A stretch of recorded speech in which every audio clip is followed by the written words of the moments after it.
परंतु यहाँ तो वो तो योगेश्वर की मदद करने थोड़ी आ रहे हैं, वो तो उसी को भी खोदने आए हुए हैं। जो हर्ष मोहन भारद्वाज कभी बीजेपी के कसीदे पढ़ते पढ़ते थकता नहीं था, आज अचानक उनकी जुबान पे कांग्रेस का प्यार कैसे उमड़ा है? मेरे को वो शब्द कहे गए, गर्दन काट दूंगा तेरी, यार गर्दन काट दूंगा तेरी, हड़प। अपने आप को क्या समझता है तू, तेरे क्या संस्कार है? दुश्मनों का नाश करने के लिए गर्दन काट दूंगा तेरी। रामविलास जी भी अपना कांटा निकालने के लिए आए हुए हैं, क्योंकि मनोहर लाल खट्टर ने उसको वहाँ रवाया था। कांग्रेस का उम्मीदवार जीत हासिल कर पाएगा? ये टिकट सबने इनकार कर दिया, भूपेंद्र मलिक और सब किसी ने, जो किसान नेता है उन्होंने सबने इनकार ही कर दिया। और कौन था बताओ फिर? ये तो मरिया सांप इसके गले में डाल दिया। कौन दे रहा है योगेश्वर दत्त को वोट? कोई दे रहा है? किसान, कोई मजदूर दे रहा है, व्यापारी दे रहा है, कर्मचारी दे रहा है? कांग्रेस और जजपा दोनों को मेरे को ऑफर थी, टिकट की भी ऑफर थी, हाथों हाथ ले रहे थे मेरे को कि मेरे को ब्राह्मणों ने हुक्का पीने से रोका। मैंने कहा भी फिर मैं क्या करूँ? मेरे साथ कई तरह दुश्मनी वाले कांड वहाँ करवाए गए। ये फरसा कांड पहला नहीं है। अमूमन क्या देखने में आया पीछे कि जो सरकार होती है उसके झंडे उस कॉन्स्टिट्यूएंसी में जहाँ उपचुनाव होता है वहाँ पर बहुत ज्यादा लगे होते हैं। सत्ताधारी दल के झंडे तो नगण्य हैं मकानों पर। तो बड़ौदा में उपचुनाव होना है कुछ समय के बाद, और ऐसा ही चुनाव एक साल पहले हरियाणा में भी हुआ था। और हम जिक्र करेंगे बरवाला की घटना की। जी हाँ, वही घटना जो काफ़ी लंबे समय तक सुर्खियों में रही थी, और आज उसी विषय पे हम चर्चा करेंगे और साथ में यहाँ के हालात भी जानने की कोशिश करेंगे। डॉक्टर हर्ष मोहन भारद्वाज जी हमारे साथ मौजूद है। डॉक्टर साहब, स्वागत है आपका। नमस्कार, स्वागत, धन्यवाद। डॉक्टर साहब, काफ़ी लंबे समय तक आप सुर्खियों में रहे थे, अब कांग्रेस पार्टी की तरफ से प्रचार कर रहे हैं, कैसा माहौल देखने को मिल रहा है? हाँ जी, माहौल बहुत बढ़िया है। कांग्रेस के पक्ष में बहुत अच्छी लहर है। मैंने कई उपचुनाव पहले भी देखे हैं और मैं मेरे अनुभव की बात बताता हूँ। जो उपचुनाव होता है वो सरकार की परफॉर्मेंस पर होता है।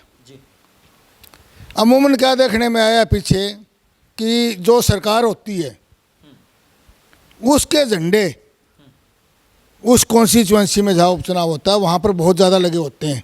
लोग वैसे भी लगा लेते हैं सरकार से प्रभावित होकर के, कोई किसी लालच में, कोई किसी कारण से, कोई भय से, ऐसे लोग अपने झंडे लगा लेते हैं। ये पहला उपचुनाव देखा है मैंने मेरे लाइफ में जिसमें सत्ताधारी दल के झंडे तो नगण्य हैं मकानों पर। तो देखो कार्यालयों पर तो सबके हैं ही, परंतु कांग्रेस के झंडे बहुत बड़ी संख्या में है जो कि अपोजिशन में है।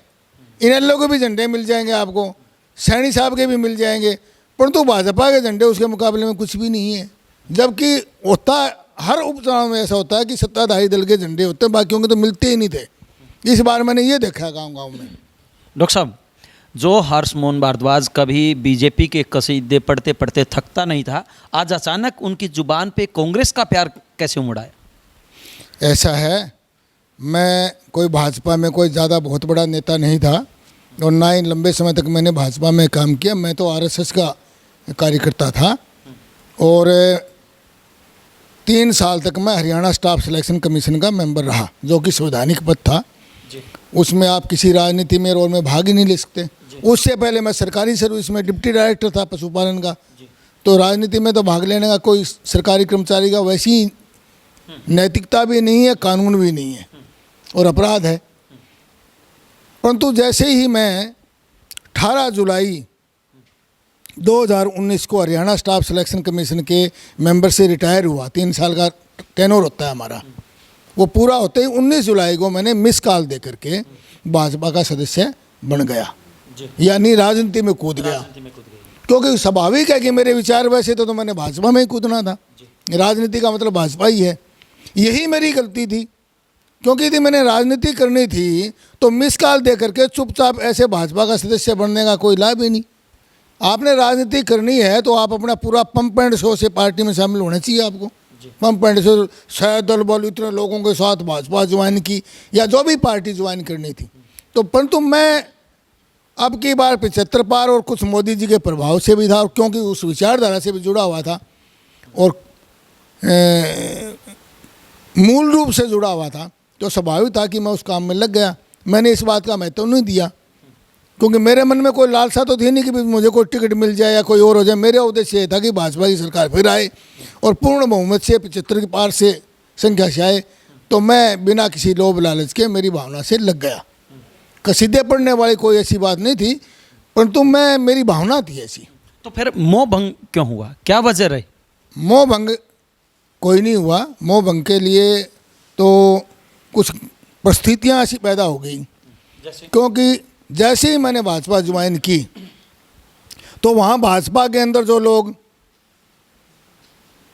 ठेकेदार बने हुए थे या पदाधिकारी बने हुए थे, कुछ भी कह लीजिए उनको, वो नहीं चाहते थे, उनको पसंद नहीं था ये काम, क्योंकि वो समझते थे कि एक प्रतिद्वंदी भी आ खड़ा हुआ हमारे, और उन्होंने मेरे साथ दुश्मनी का व्यवहार शुरू कर दिया। और वहाँ पर जैसे ही मैं प्रचार करने जाता था, मैं तो भाजपा अब की बार 75, एक बार फिर मनोहर सरकार, अब की बार 75 बार सारे गाँव में प्रचार कर रहा था, खूब धुआंधार। इतने में जन आशीर्वाद। इस दौरान भी मेरे साथ कई तरह दुश्मनी वाले कांड वहाँ करवाए गए। ये फरसा कांड पहला नहीं है, इससे पहले भी हुए। इससे पहले एक तिरंगा कांड। मैं एक कार्यक्रम में चला गया तिरंगा लहराने के लिए, उसको हरी झंडी दिखाने के लिए।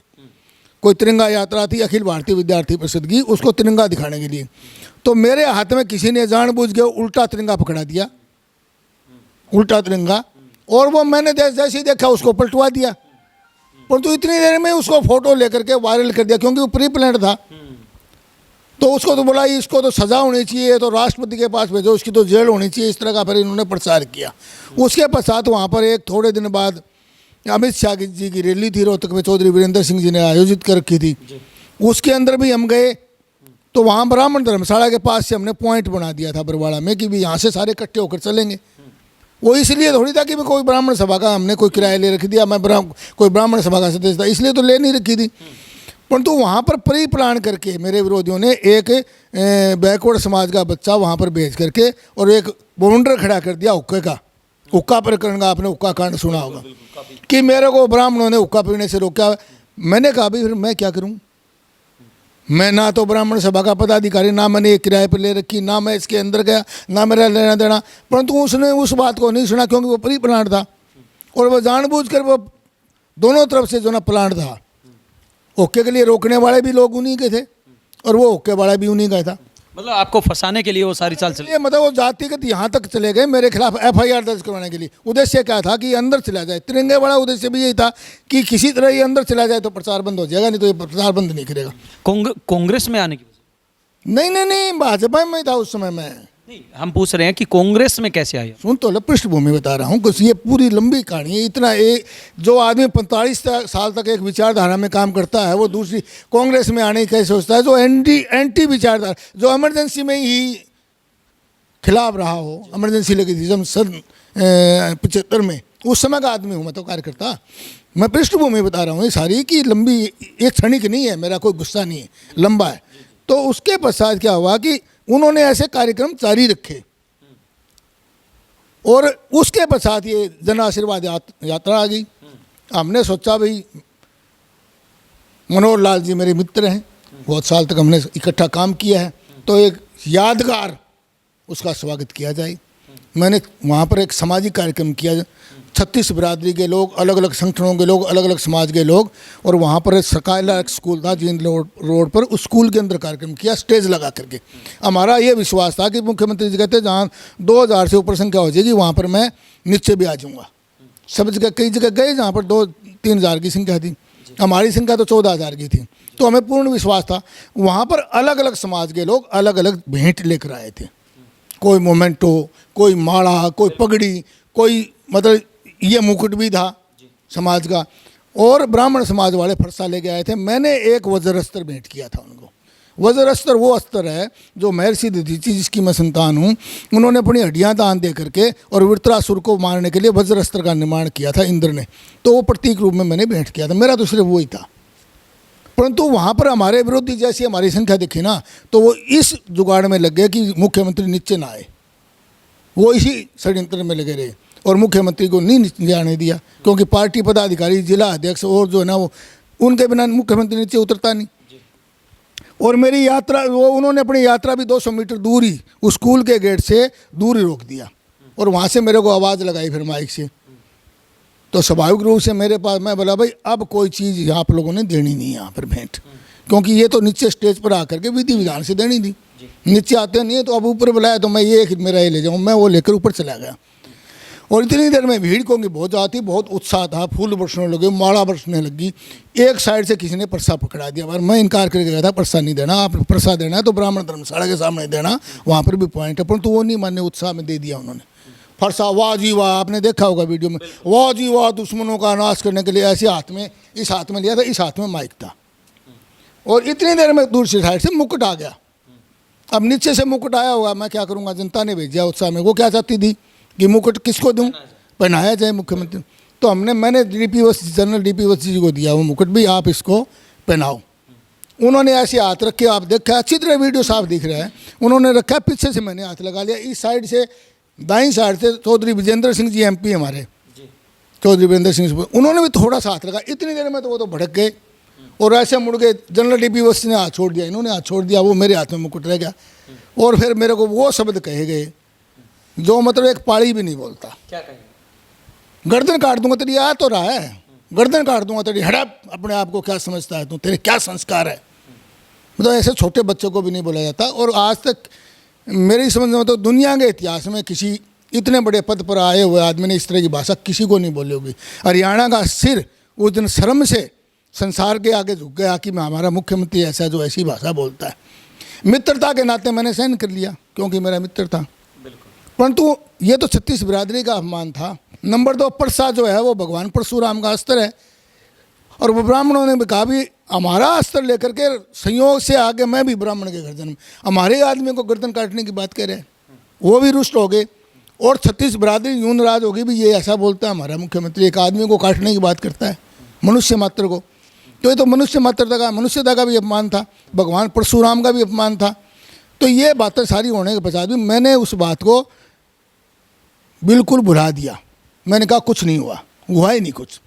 परंतु 7 दिन बाद एक वो जो वीडियो उसका जारी कर करके विरोधियों ने किया, तो इसलिए था कि मेरे को अपमानित करने के लिए भी मुख्यमंत्री इसकी बेइज्जती करके। परंतु वो जब उल्टा पड़ने लगा तो वहाँ पर पत्रकार और CM को कहा, तो उन्होंने क्या जवाब दिया पता है? बोला ये हाँ मैंने ऐसा कहा था। मैं तो कह रहा हूँ मैंने सुना अनसुना बराबर कर दिया, क्योंकि मित्रता की बात थी, कोई खास बात नहीं, पर्सनल बात थी। तो बोला क्योंकि मेरा कार्यकर्ता कांग्रेसी संस्कृति को फैला रहा था। मुकुट जो है ना हमने बंद किए थे लेने, कांग्रेसी लोग लेते थे पहले, जबकि ऐसे कुछ है नहीं। मोदी जी, अमित शाह जी सारे मुकुट पहनते हैं। मुकुट तो हमारा एक सेहरा है, और है क्या, वो कोई महंगी चीज़ नहीं, महंगी चीज़ भी नहीं है, वो 2-2.5 हज़ार का होगा, 3 हज़ार का होगा। तो मतलब ये एक बहाना था। मतलब मेरे को ये बात कह रहे हैं वो बार बार कि कांग्रेसी संस्कृति। अरे मैं कांग्रेस के खिलाफ तो पैदा हुआ, मेरा परिवार कांग्रेसी, मेरे दादा कांग्रेसी, उस परिवार में पैदा होकर के गरीब घर से पैदा हो गए, और मैंने इतना बड़ा साहस किया, कांग्रेस के खिलाफ लड़ाई लड़ी, और वो मेरे को कांग्रेसी कह रहे हैं, मतलब गालियाँ शुरू कर दी। और फिर उसको जारी रखा उन्होंने, बार बार जारी रखा। आहत तो तब होगी जब रजत शर्मा जी का आपकी अदालत के अंदर भी यही बात कही, तो फिर मेरा धैर्य जवाब दे गया।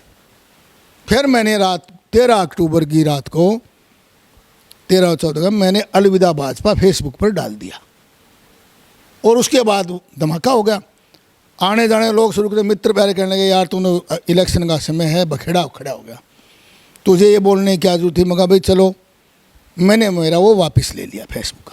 पत्रकारों ने पूछा आपने क्या, मैं कहा जी मैंने तो कुछ डाला नहीं, और क्या करता। मेरा विचार क्या था कि 2 बातें मैंने सोची, क्यों नहीं बोला इसके खिलाफ। एक तो मैं 1 दिन पहले कह रहा हूँ 75 पार, अब की बार 75 मेरे मुंह से, और मैं मेरे मुंह से उसका विरोध करूँ, मैं तो जबान का धनी आदमी हूँ, मैं कट के मर सकता हूँ। मेरी जबान, मेरे मुंह से अनायास निकला हुआ शब्द को भी मैं पलटता नहीं हूँ कभी, तो इसलिए मैंने वहाँ विरोध नहीं किया उसका। हालांकि हर पार्टी का, कांग्रेस और जजपा दोनों को मेरे को ऑफर थी, टिकट की भी ऑफर थी, हाथों हाथ ले रहे थे मेरे को, और मैं चाहता तो जातिवाद का नारा लेकर के रातों रात नेता बन जाता। परंतु क्योंकि मैंने मेरी जबान दे रखी, और मैं जातिवाद के विरोधी आदमी हूँ। मैंने वहाँ पर सामाजिक समरसता के सम्मेलन किए, बरवाड़ा में बड़े बड़े सामाजिक कार्यक्रम, तो मैं मेरे मुंह से या मेरे विचार से या मेरे कर्म से, मन वाणी क्रम से ऐसा काम नहीं कर सकता था। मतलब आपका अपमान जो है वो सबसे बड़ा कारण बना है कांग्रेस ज्वाइन करने के लिए? नहीं, कांग्रेस नहीं ज्वाइन करी मैंने, सुनो। उसके पश्चात मैंने भाजपा से अलविदा कह दिया, और 1 साल तक मैंने सोचा कि मैं बोलूँगा नहीं कहीं, मैं किसी दल में नहीं हूँ, मैं साल भर तक बोलना नहीं। दीपेंद्र हुड्डा जी ने उस समय भी मेरे को मैसेज भेजा था कि हम आपसे मिलना चाहते हैं, आप आ जाओ। मैंने कहा भी मैं साल भर तो मेरा बिल्कुल, मैं एक साधारण जीवन जीना चाहता हूँ, मैं जीरो पर, जैसा मैं सन 75 से पहले काम में लगा था जयप्रकाश नारायण के आंदोलन से, उससे भी पहले मैं जैसा था मैं वैसा होना चाहता हूँ। साल भर मैंने वैसा होकर के मेरे धैर्य की परीक्षा ली है। और साल होने के पश्चात इन्होंने कहा, तो मैंने कहा जी चलो अब हम आपसे मिलते हैं।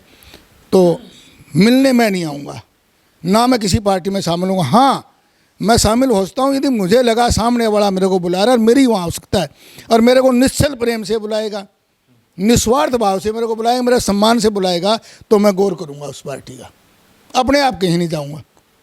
तो ये खुद गए मेरे पास, और फिर उन्होंने, ये आप जानते ही हैं उनका व्यक्तित्व जैसा है दीपेंद्र का, और वैसे भी वो दधीची ऋषि की संतान हैं। उनका जो गोत्र है हुड्डा गोत्र, हुड्डा, कुंडू, दैया और डबास, ये 4 गोत्र दधीची ऋषि के हैं। तो हमारे 2 परिवार के हैं। तो हमने उनको सम्मानित किया वहाँ पर बरवाला में 17 अक्टूबर को, और उन्होंने वहाँ मेरे को सारे खुले मन से मेरे को ऑफर दिया कि आप पार्टी ज्वाइन कर लो। तो मैंने पार्टी ज्वाइन कर ली। मैं किसी गुस्से में नहीं किया, ना दल बदल किया, ना किसी के विरोध में किया, मैंने पॉजिटिवली किया है। पिछले काफ़ी लंबे समय से आप बड़ौदा में प्रचार कर रहे हैं, तो क्या लगता है आपके यहाँ प्रचार करने से कुछ माहौल बदला है? दूसरा, यहाँ पे रामकुमार गौतम भी आए थे जो कि जेजेपी के विधायक हैं, उनकी तरफ से बयान आया कि अगर यहाँ के जाट बीजेपी के उम्मीदवार योगेश्वर दत्त को नहीं जिताते हैं तो जाटों पर कलंक लग जाएगा। ऐसा है, यहाँ पर जितने भी लोग आ रहे हैं, चाहे वो रामविलास शर्मा जी आ रहे हैं, चाहे रामकुमार गौतम जी आ रहे हैं, ये सब आ रहे हैं जातिवाद के कारण। यदि ये वैसे आते, एक तरफ तो वो कहते मैं किसी पार्टी का नहीं हूँ, मैं किसान विरोधी सरकार के भी विरुद्ध हूँ, और एक तरफ सरकार के कैंडिडेट के खिलाफ आ रहे। ये है, देखो दादा गौतम हमारे चाचा जी हैं, वो बड़े सम्माननीय हैं, वो ऐसे ऐसे मूल शब्द निकालते हैं कि हमें तो उन शब्दों के बारे में फिर बोलने में, एक से ऐसे खोपड़ शब्द निकाले उन्होंने। अब खोपड़ तो वैसे मस्त आदमी को बोलते थे पहले, अब हम खोपड़ शब्द बोलने से ही गए, 100 बार सोचना पड़ता भी ये बोलेंगे तो क्या अर्थ होगा, सौदा है कुछ नहीं। इस तरह की बातें जो करते हैं, वो जुमले तो अच्छे हैं, उन्होंने व्याकरण नहीं शुरू कर दी, परंतु यहाँ तो वो तो योगेश्वर की मदद करने थोड़ी आ रहे हैं, वो तो उसी को भी खोदने आए हुए हैं। वो राजनीति है, वो सोचते हैं कि मेरे यहाँ से जज्बा के वोट कभी योगेश्वर को न आ जाए, इसलिए उनको बिदकाना चाहते हैं और इसीलिए आए हुए हैं। रामविलास जी भी अपना कांटा निकालने के लिए आए हुए हैं, क्योंकि मनोहर लाल खट्टर ने उसको वहाँ रवाया था, तो वो भी अपना यहाँ पर कांटा निकालने के लिए आए हुए हैं। वो तो कांटा निकालना चाहते हैं, औरों को भी कहते हैं कांटा निकालो, तो वो तो राजनीतिक लोग हैं, वो कांटा निकालने के लिए आए हुए हैं। इनका कोई प्रभाव नहीं पड़ने वाला। मैं सारे इलाके में घूमा हूँ, पूरे इलाके में घूमा हूँ। मैंने आपको एक चीज़ तो ये पैरामीटर बताया झंडों वाला, दूसरा मैंने बताया, आप ये बताइए योगेश्वर दत्त के वोट कौन से समाज में से, आप भी घूम रहे हो, कौन दे रहा है योगेश्वर दत्त को वोट? किसान दे रहा है? आपने किसानों का इंटरव्यू लिए होंगे, कोई दे रहा है? किसान, कोई मजदूर दे रहा है, व्यापारी दे रहा है, कर्मचारी दे रहा है, विद्यार्थी दे रहा है कोई वोट उसको? कोई भी तो समर्थन नहीं कर रहा। और तो और उसके पहलवान जिनको लेकर के टिकट मांगने के लिए गया था, वो पहलवान भी कल 100 मैंने देखे थे, 100 के नज़दीक जो है ना, उन्होंने कांग्रेस का समर्थन किया है। वो तो कह रहे हैं कि हमें हर कोई वोट दे रहा है, हम जीत हासिल करेंगे और बड़ौदा में कमल खिला के रहेंगे। नहीं, मैं तो आपको, वो तो देखो राजनीतिक पार्टी है, वो खड़े हैं, वो नहीं कहते हम तो हारने के लिए खड़े, ऐसे कोई कहता है क्या? ये तो मोरल बूस्टिंग की बात होती है। वो तो जैसी उसकी पोजीशन है वैसी है ही। उसको वोट पता कहाँ से मिल रहा है, मैं बता रहा हूँ आपको। ये टिकट सब ने इनकार कर दिया, भूपेंद्र मलिकर और सब किसी ने, मतलब जो किसान नेता है उन्होंने सब ने इनकार ही कर दिया। और कौन था बताओ फिर? और किसी ने टिकट ही नहीं मांग रखी थी इसके सिवाय। ये तो मरिया सांप इसके गले में डाल दिया और ये लेके खुश हो रहा है उसको झुंझुना बचा के। इसको सिर्फ ब्राह्मण समाज में से भी 50 से लेके 55 से ऊपर वोट नहीं है। वो क्यों? क्योंकि एक तो ये ब्राह्मण समाज का है, इसकी रिश्तेदारियां भी है, प्रेम भाव भी है, कुछ लोगों में प्रभाव भी होता है जाति का। जी, ब्राह्मण समाज का भी 45% वोट इसको नहीं है, तो इसका वोट है कहाँ? कांग्रेस का उम्मीदवार जीत हासिल कर पाएगा? कांग्रेस का तो सरेआम ही दिख रहा है, सारे सर्वे बता रहे हैं। कोई 45,000 की कांग्रेस की लीड बता रहा है, कोई 35,000 की बता रहा है, कोई 30 की बता रहा है, कोई 25 की बता रहा है। साफ ही दिख रहा है। तो ये थे डॉक्टर हर्षमोहन भारद्वाज, जो पिछले काफ़ी लंबे समय से बीजेपी में रहे थे, लेकिन अब कहीं ना कहीं इनका बीजेपी से मोह भंग हो गया है और कांग्रेस पार्टी इन्होंने ज्वाइन की है। इनकी तरफ से दावा किया गया है कि यहाँ पर जितने भी नेता वोट मांगने के लिए आ रहे हैं वो वोट बढ़ा नहीं रहे बल्कि बीजेपी के वोट घटा रहे हैं। हालांकि इनके तरफ से ये भी दावा किया गया है कि हर हाल में यहाँ से कांग्रेस का उम्मीदवार जीत हासिल करेगा।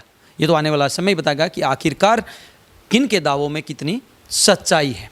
वीडियो जर्नलिस्ट अमित कुमार के साथ अजय लोहान, बिंदास हरियाणा।